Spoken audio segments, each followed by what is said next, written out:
All right, what's up, guys? Welcome to the handheld panel here at SmashCon 2016. I am Liquid Chillin, I'm Dr. Caitlin McGee. I'm a physical therapist. and we're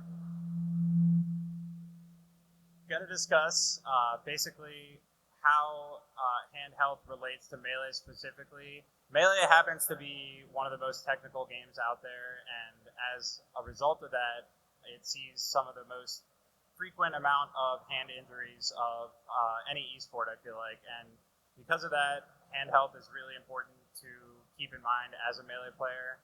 And it's something that I actually went over last year in a handheld panel at SmashCon 2015.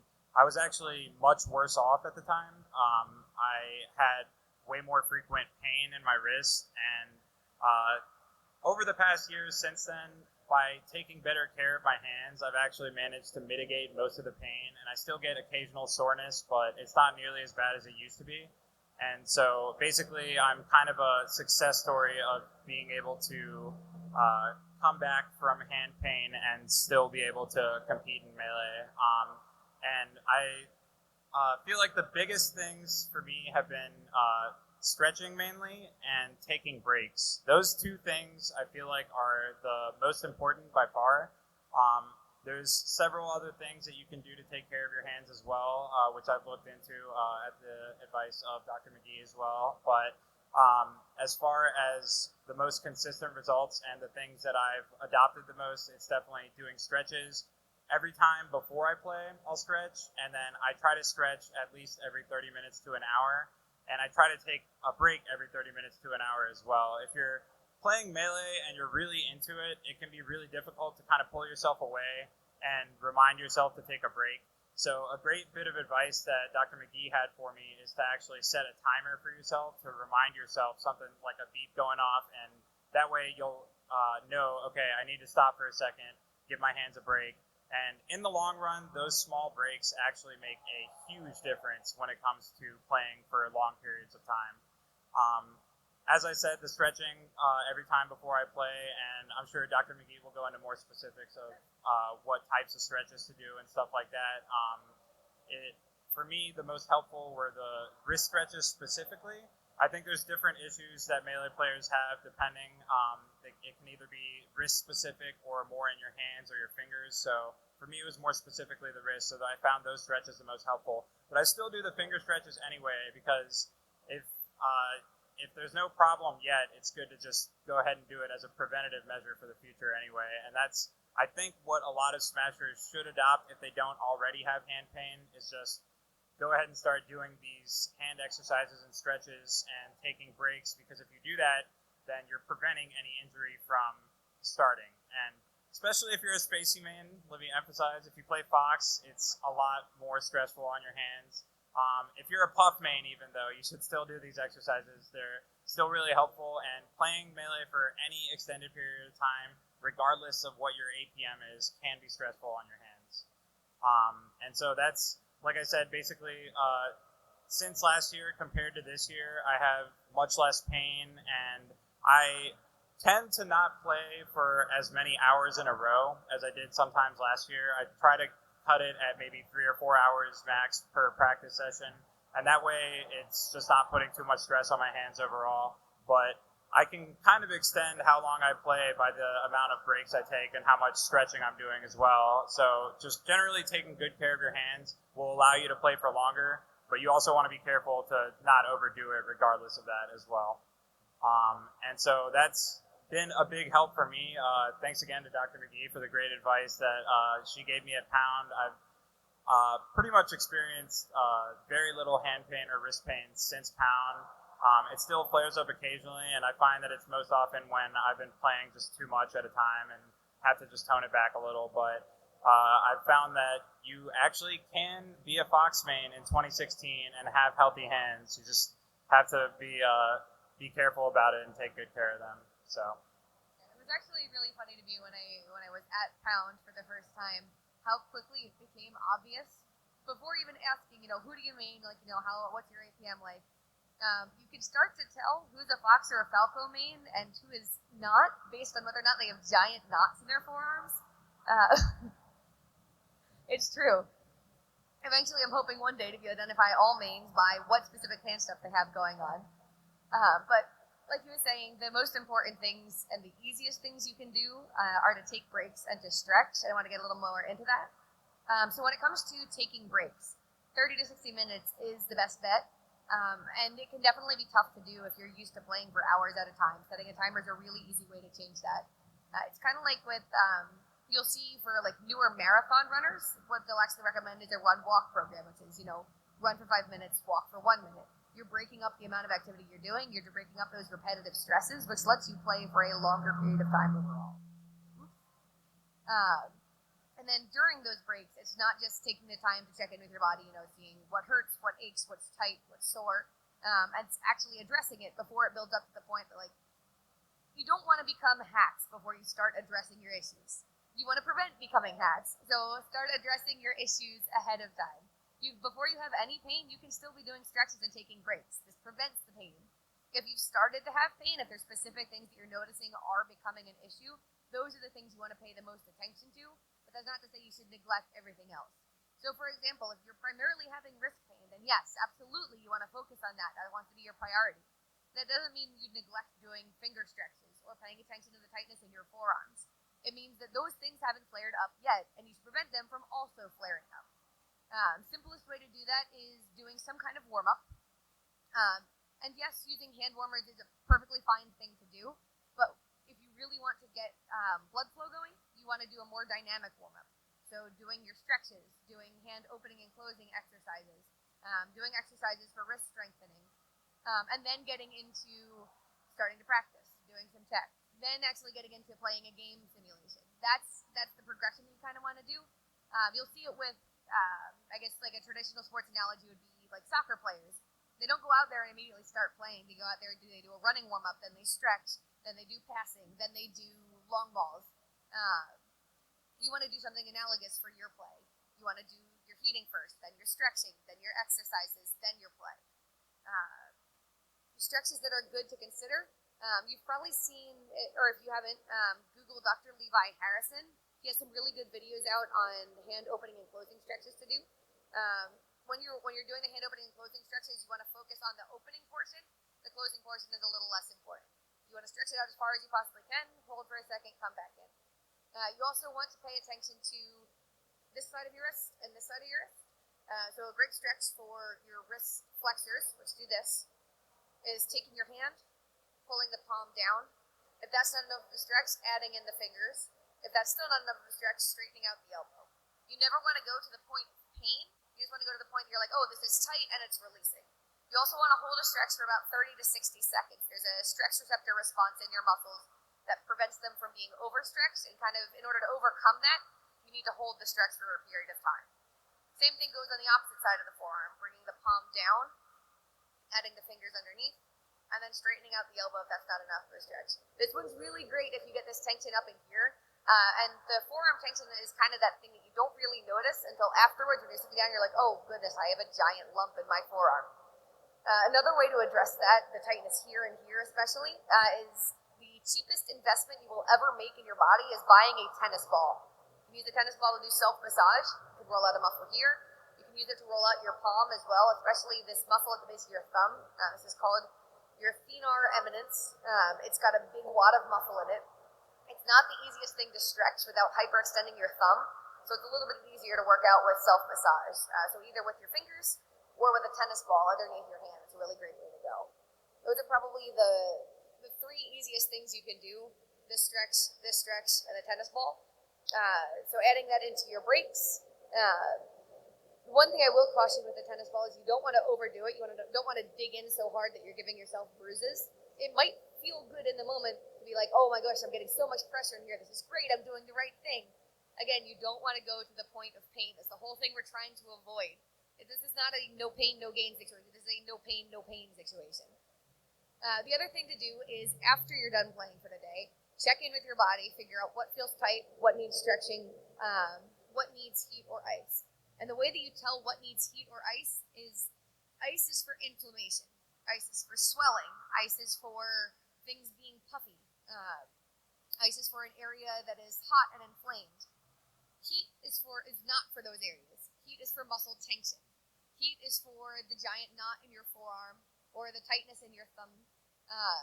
You don't want to use heat just because there's pain. It really depends what is causing the pain as to what you should use. If you use heat on inflammation, you're going to make the inflammation worse. That will increase the pressure. That will increase the pain. So pay attention to, is this swelling in here?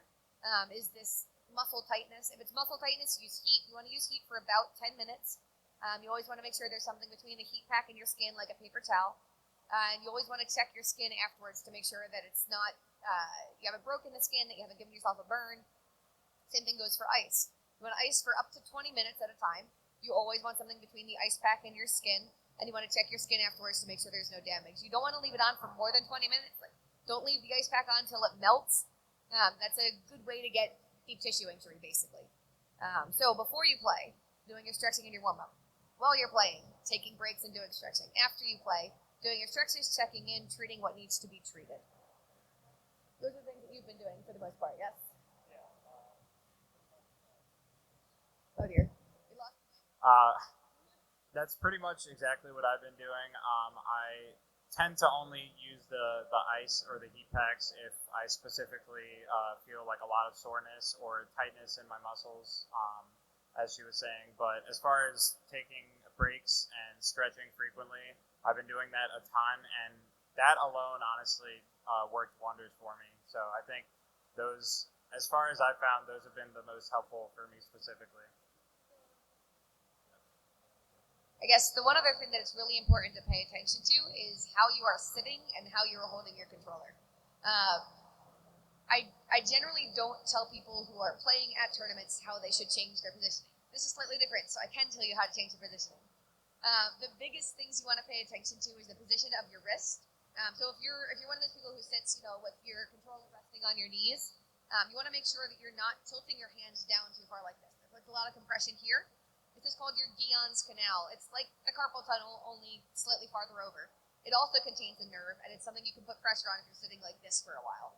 You also want to pay attention to how tight you are gripping the controller and what the position of your fingers are here. If you're doing one of those things where like the middle knuckle of your finger is sitting on your trigger, that can be a little tense. You want to keep your hands relaxed. You want to keep them in a nice neutral position.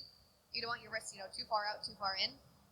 And I will grant that there is definitely there's a spectrum of what's comfortable and what's acceptable. There's not one perfect ergonomic position, but you do want to, above all else, keep that wrist in neutral so that you're not drifting down like this too much.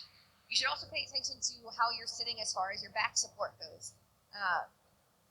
You really can't have good hand, wrist, elbow, shoulder support without good core support in the first place.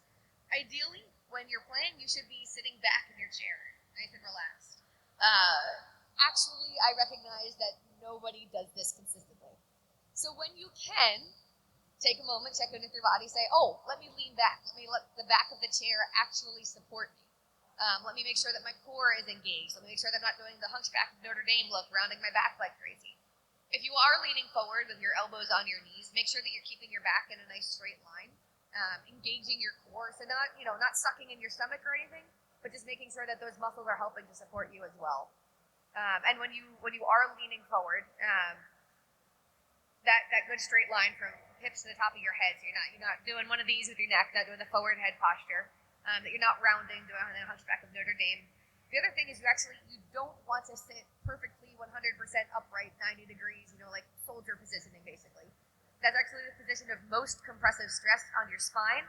Ideally leaning back about 110 to 135 degrees, which is kind of just like any standard chair will put you at 110 degrees if you're sitting back comfortably in it. If you can, when you're at home, when you're playing, sitting something with armrests, so rather than having to lean forward and support your elbows on your knees, you can support them on your armrests and have your hands in front of you in that nice neutral position. But again, that's not always possible. So the trick is making the most ergonomic environment you can out of the space you have available to you.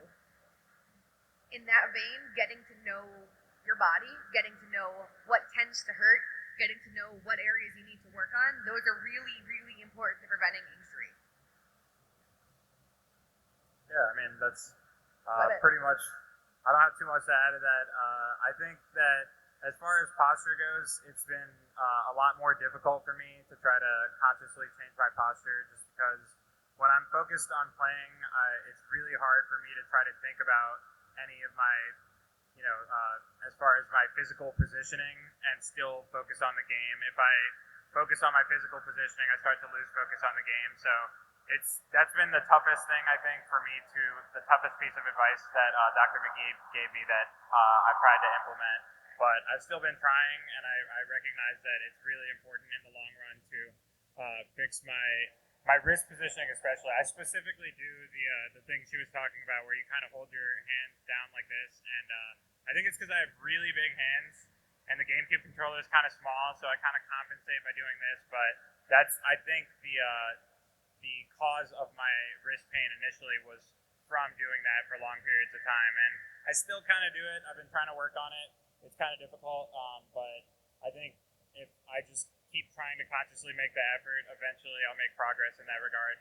At least that's what I'm hoping. But like I said, the stretching and taking breaks and icing and using heat if you need to, all that stuff has been phenomenally helpful for me. So I highly recommend that to all Melee players. Again, if you don't have hand pain yet, then you should probably start doing that stuff anyway.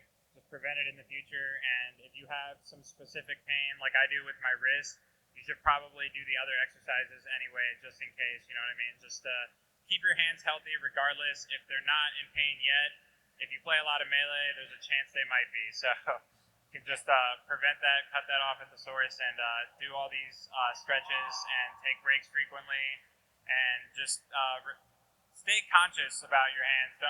Don't wait until you feel pain to think about the state of your hands, basically. That's a very important thing to remember. Yeah, and all of this is about making good habits for yourself, especially with the posture changes. Like, that's absolutely one of the hardest things, because how you sit is how you sit. It's what you're used to doing. So that timer that you set for taking breaks and remembering to stretch, it's also a good time to check in with how your posture is. Do I need to adjust? And even if you don't stay in that good posture the rest of the next 30 to 60 minute chunk, you've at least started out in a good spot. You're starting to train your body into that habit. Start to train the habit now, and it doesn't become an issue later. And I think we're open to some questions. Yeah, are we doing questions? I think we're about done. I think Tina's got a mic, if you can give her just a second. Yeah.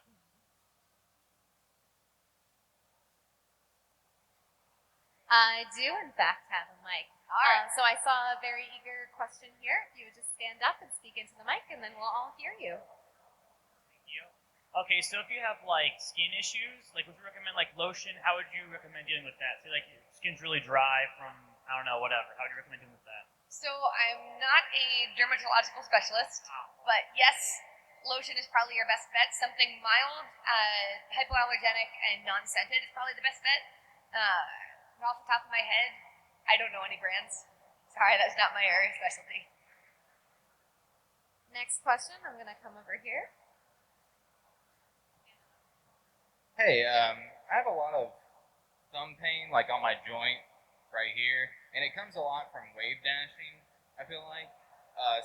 Specifically when I play Fox, because you're just constantly, tapping back and forth with your thumb. Is there anything I can do to, like, kind of work out that kind of pain that I have in my thumb? Sure. So, actually, why don't you talk a little about what you've done since you do all Yeah, the biggest thing would be the stretching, I think, beforehand. And you also want to keep your hands relaxed as much as possible. I know a lot of movements in Melee, a lot of the advanced techniques, you kind of feel like you have to tense up your hand to be able to do it fast enough. But the more you get used to the motion, the less that you'll have to, force your hand to be tense in order to do it. And so if you get more familiar with the motion, it'll put a little bit less tension on your thumb and your wrist when you do that. But like I said, the biggest thing is to just not overdo the practice and do the stretching beforehand. Right. And one stretch that you might want to add in particularly for your thumb is make a fist. You tuck your thumb inside of it, and then you bring your wrist down towards your pinky. It'll feel really tight. You won't be able to go far without it being painful. It's not supposed to go very far. It's supposed to be a small, short stretch. But this stretches a certain tendon that crosses over that joint that might be helpful. Next question. I don't know if this is your field of specialty, but you've been talking a lot about how it affects the tendons in the hand, but does it also affect the cartilage in your hands as well? So any repetitive stress is absolutely going to have an impact on all of the structures of your hand. The reason that I've been primarily focusing on muscles and ligaments and tendons is that those are things that are very easy to address. Cartilage, unfortunately, is one of those things that once it's damaged, it doesn't really repair all that well. So it's a lot more important to prevent rather than to treat afterwards. I have a question back here.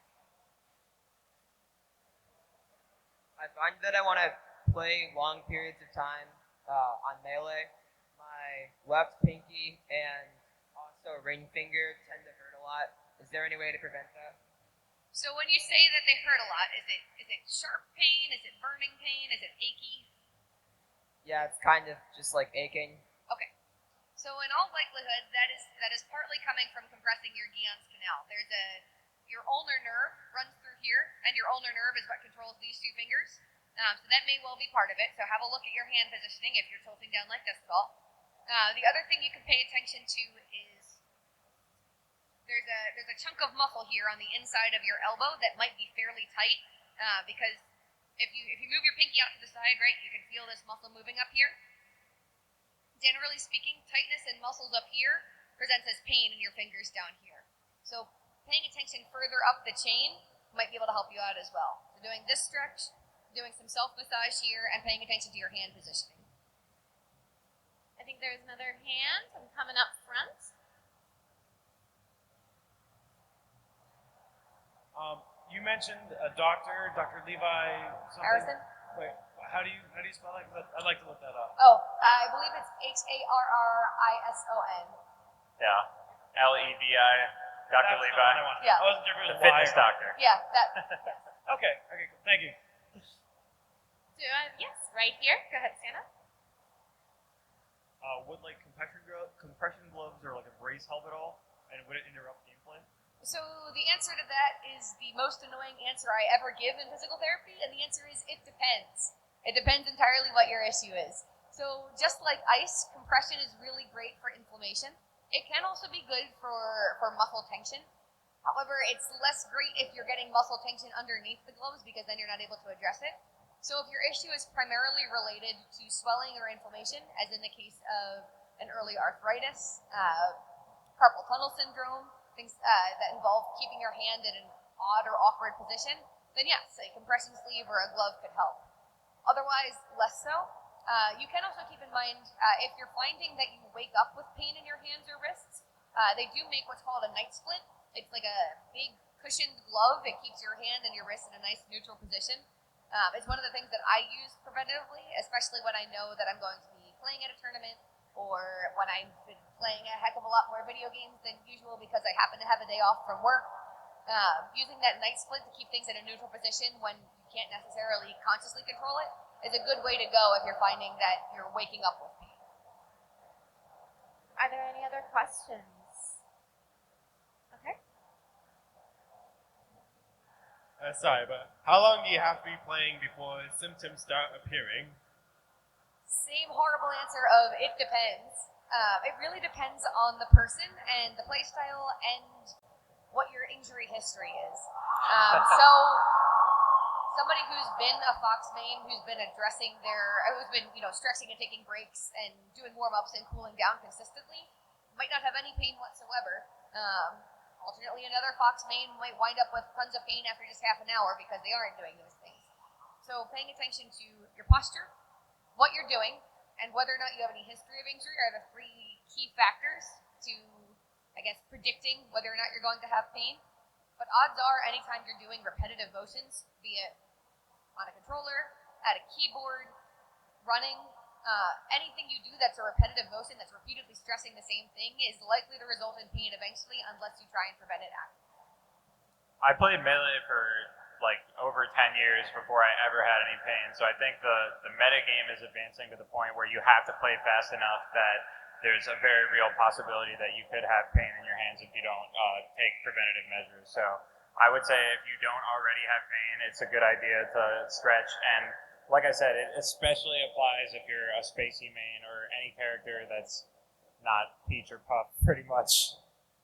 It's even those characters, though, like I said, it's honestly really important with the metagame continues to get faster, and so the APM is going to continue to rise, and the odds of an injury are going to continue to increase unless you take those preventative measures. So. Right. The more movements you do, the more likely you are to get injured with one of them, based on the odds. Coming right up here. What role does diet play in like whether or not you're going to have any problems during a tournament? Like, does caffeine make it worse or anything like that? Well, if caffeine made it worse, I would be up a creek without a paddle because I'm on a steady 4 cups of coffee a day diet. Generally speaking, there are certain nutritional deficiencies that are likely to cause pain. Off the top of my head, vitamin B12 and vitamin D are the most likely to be nutritionally lacking in people who consistently have muscle fatigue. But overall, a well-rounded diet is absolutely important when it comes to preventing any kind of issues, but especially muscle breakdown-based ones.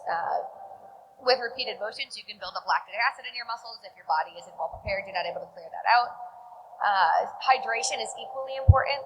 Also, especially this weekend, we've got like a heat index of 105. Everybody keep drinking your water, please. A multivitamin isn't necessarily a bad thing. And I'm giving this with the caveat of I am not a nutritional counselor, but the issue with a multivitamin is that it gives you all of the nutrients all at once. So it's a lot better if you can to eat a balanced diet over the course of a day rather than trying to get everything all in at once. Oh, I actually have a question for you. I know you're not a nutritionist, but how do you feel about taking fish oil supplements specifically for joint pain in the hands? I'm less certain on the research for that one because that's not quite my area of specialty. I do know that the general consensus in the medical community is that of all of the supplementation-related suggestions that have been made, that one is consistently seems to be either neutral or good. As in the evidence suggests that either it does help or it gives you a really good placebo effect. Coming up right here. Hi, so I tend to pop my fingers a lot. Is that good, bad, horrible? Okay. Does it affect my joints at all? So here's the thing about cracking your knuckles. You guys ready? It doesn't give you arthritis.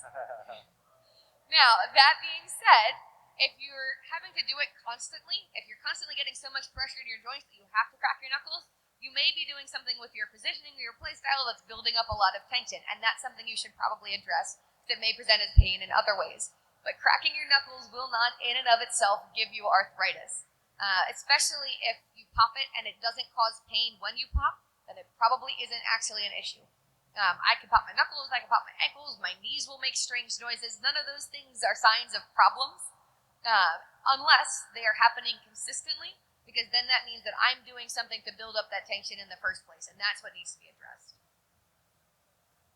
Any other questions from our audience here? Yeah, up front. Okay, so chillin', like you're pretty jacked. So like when you lift weights, do you have to take any like precautions because you also play melee? You don't put any extra strain on your hands? Actually, yeah. Especially last year when I was having a lot of wrist pain, I noticed that when I went to the gym and lifted weights, it wouldn't necessarily make it worse, but if it was already feeling sore, then I would feel that soreness when I was lifting the weights as well. So as far as that goes, basically it kind of prevented me from lifting as much as I wanted to at times last year. But as I've mitigated it more by stretching and taking breaks, I have fewer problems at the gym as far as lifting weight goes. And that lifting never really exacerbated it, never really made it worse as far as my wrist issues from playing melee. So at least there was that, but if my wrist was already sore, it was kind of a hassle to go to the gym and lift. So that's definitely a factor to keep in mind as well if you do both play melee and lift weights. And I would recommend finding something that keeps you active as well. It could be lifting, it could be running, it could be Zumba or rock climbing or whatever it is that gets you up and moving. Because having that healthy baseline makes you a lot less likely to develop just like repetitive stress or repeated trauma injuries. Obviously, if you're doing like, rock climbing, there is a chance you will fall off a wall and get injured. But that's an entirely different field of specialty and not in the spectrum of this handheld panel. Any additional questions? I'm going to come up here first, and then we'll come back to you. Hi. So I initially played a lot of PC games, and I also played a stringed instrument. Is there any like crossover with that, or is there anything I should be specifically looking out for with cross injuries that might occur?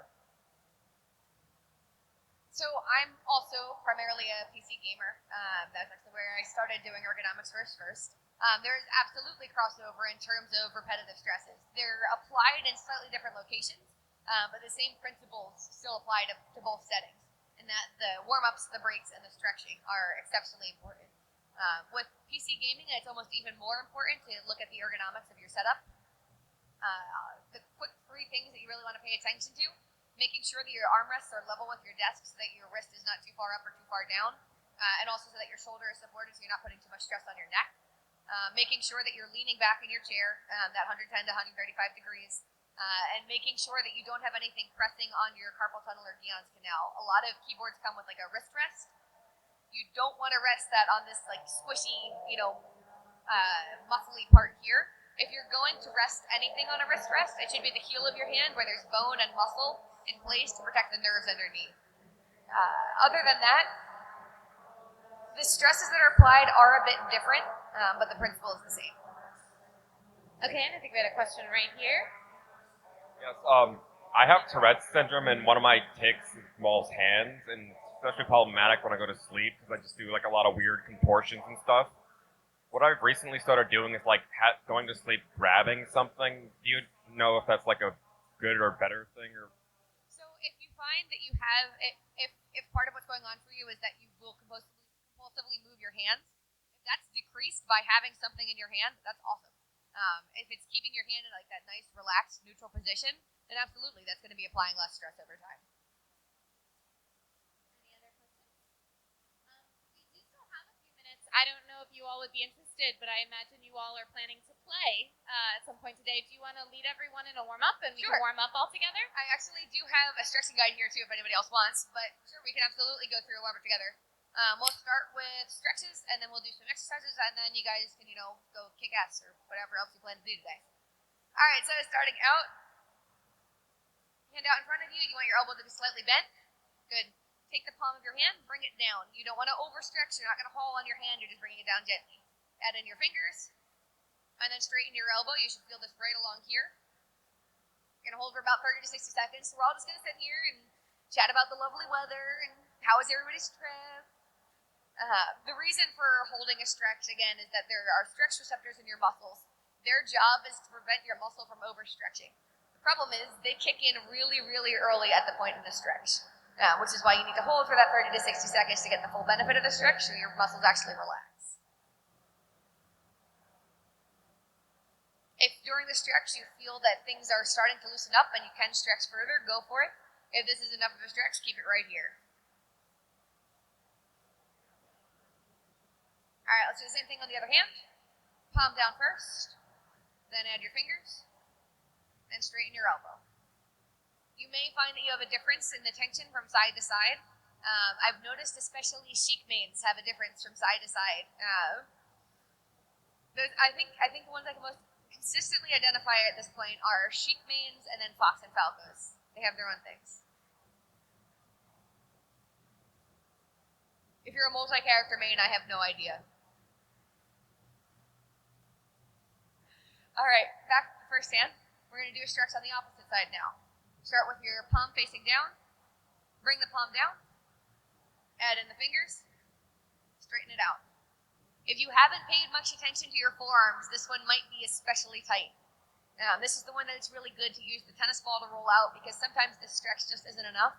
If you happen to be one of those people who's double jointed, hyper flexible, self-massage can also often be more useful than a stretch can, just because you can't always get to the point of a good stretch.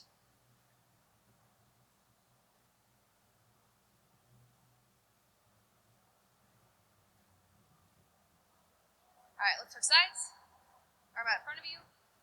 Bring the palm down. Add the fingers. Straighten the elbow. So you'll notice I do a very deliberate progression. That's because at times you'll be more or less tight. So there are times when just bringing your palm down is going to be enough of a stretch for your body. There are times when you're going to have to straighten it out all the way and then adjust your wrist as you go to get enough of a stretch. That's why it's so key to do this consistently and to pay attention to your body over time so you can see when those differences occur. And then you can realize, why did they happen? Did I play extra today? Did I do something in addition to playing yesterday? I, at one point, was really confused as to why this stretch was so much tighter than usual, and then I remembered that I'd moved into a new apartment the day before. Keep in mind the things that you're doing outside of gaming that may also be impacting your hands. Alright, next stretch, we can do this one on both hands at the same time. Make a fist, thumbs inside, tilt it down just a little bit. This one will get tight very, very quickly. It's supposed to. This tendon does not give you much stretch. So you should only be going a little bit. If you haul on it really far, it will hurt. We are trying to avoid that.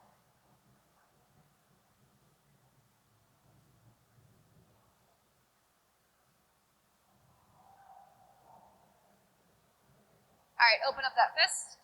We're going to move into some exercises to get the blood flowing. Shake them out if you need to. So, hands open, hands closed 10 times. All the way open, hold for a sec, back in. The closing portion is less important. The part that we're looking for is the opening, the stretch. Especially because you're going to be spending so much time over the next couple of days with your hands closed like this. You really want to make sure to be opening them up as well. Very nice jazz hands.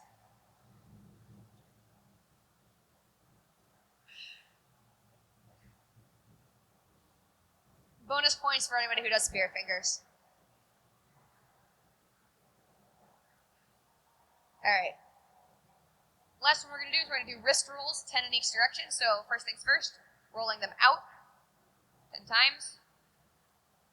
If you hear popping or clicking in your wrists, again, as long as it doesn't hurt, that's not necessarily a bad thing. If it does hurt, decrease the circumference of your roll. Alright, back the other way. And make sure these are slow enough that you can really hit all the points on the circle. You might notice there are certain areas that are harder to get the full stretch on. That's okay. That's why you're paying attention to them. Alright, so that took us like less than 2 minutes. That's something that you can do before you play, while you're playing, after you're done playing. So it really doesn't take up that much of your time. It won't interrupt your schedule all that much. It's so easy to do, and so it makes so much of an impact. So if you want to prevent hand pain, this is a very easy way to get started on it. Any other questions? It's also a good silent John. If you lose in a 3-man rotation while you're on your off game, you can just start stretching and be like, that's why you beat me. My hands weren't stretched. I mean, it does also keep your hands warmed up between sets. Alright, do you guys have any other questions for us? I think that's about all we got.